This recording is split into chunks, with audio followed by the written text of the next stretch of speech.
Today we're gonna be going over the Fitbit Versa 2. Yes, I did purchase the new Fitbit Versa 2.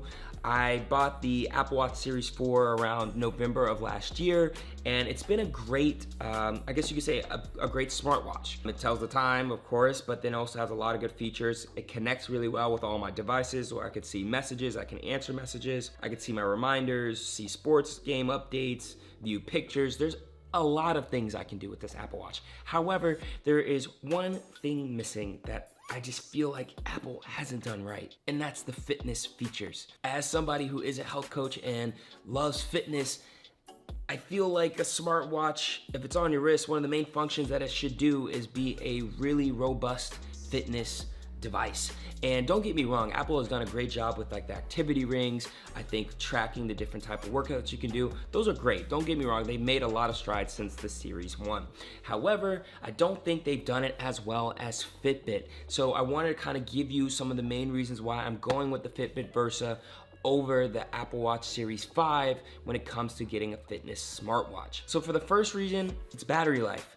This Apple Watch can maybe last me about a day and a half if I'm generous with it, if that's with it not being on 4G, I'm not taking calls on it that much. I'm literally using it to just kind of check a few notifications throughout the day.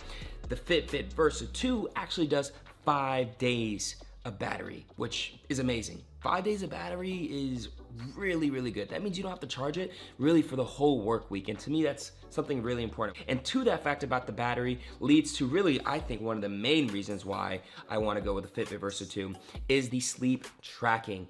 And the Fitbit Versa 2 actually has a thing called the sleep score, which will basically kind of take the records of how you're sleeping throughout the week and give you an overall sleep score of how you can improve it. And to me, that is amazing. In order to track my sleep on the Apple Watch, I had to pay like $3 or $4 to buy a sleeping app. And then once I bought the app for my watch, I usually have to put my Apple Watch on the charger around like 8 p.m.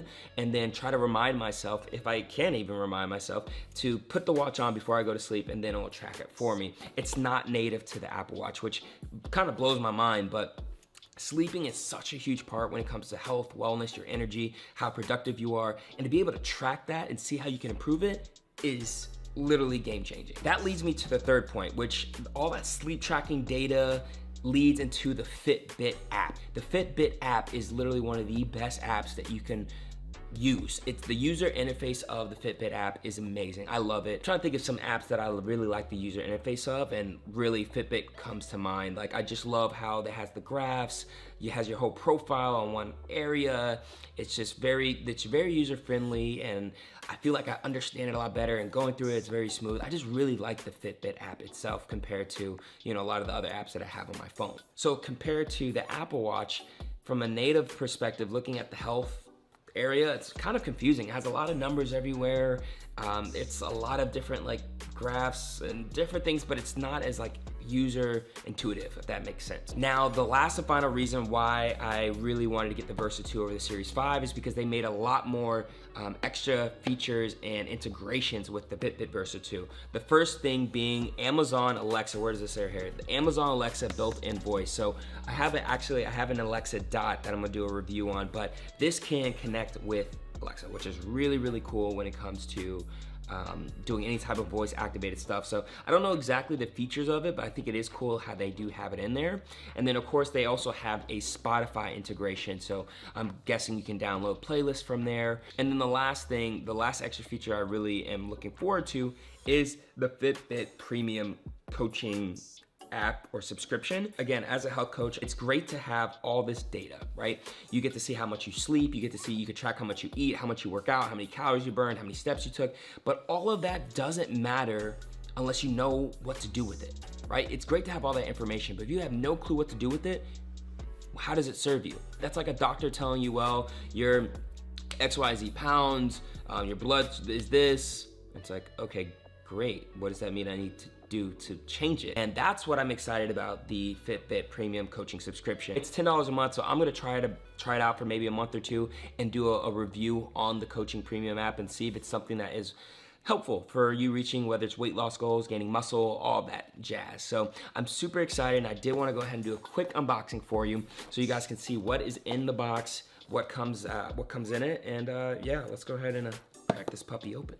All right, so let's see how this guy opens up. Pretty cool. You have instructions. Who cares about that? It looks like you have the longer band, the watch, and this charger, which looks like it's like the same ones as always, where you just kind of sit it into the charger and then you plug it into the USB. Whew. ASMR. Is that how you spell it? ASMR, AMSR? I don't know. Here are the Fitbit Versa 2 and the Apple Watch size comparison. They really are about the same size, to be completely honest. I would say the Versa 2 is maybe a little bit more wider and a little bit more rectangle shape, and the Apple Watch is a little bit more of a square shape. But if I was to put it on, feels good, feels nice and light. Wow, feels super smooth. Like kind of feels like, I mean, it's similar to the Apple Watch, but it's just very, very seamless. I love it. I like that. I know they say you typically are supposed to like charge it before you turn it on. I'm gonna turn it on anyway. Wow, the screen's a lot brighter. So the screen's a lot brighter.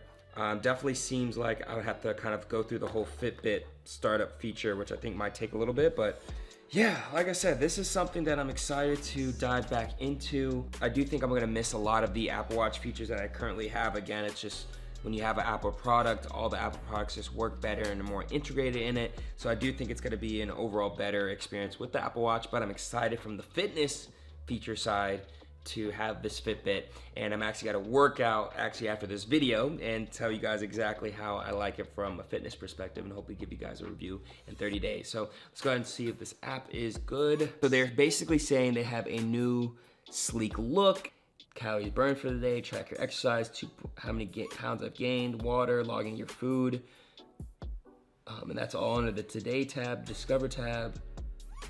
They have stats, guided programs, challenges, workouts. This right here is what I think people need. They need to find a way to see if they're on a fitness journey or trying to be healthier, trying to lose weight, trying to gain muscle. They need something to help keep them accountable, and I think an app is an amazing way to do it. So yeah, I'm super excited to do a 30-day review, which will be coming up in 30 days. And yeah, which team are you? Are you team Fitbit or team Apple? Have you had both? Which one do you like better? Which one do you think is better for fitness?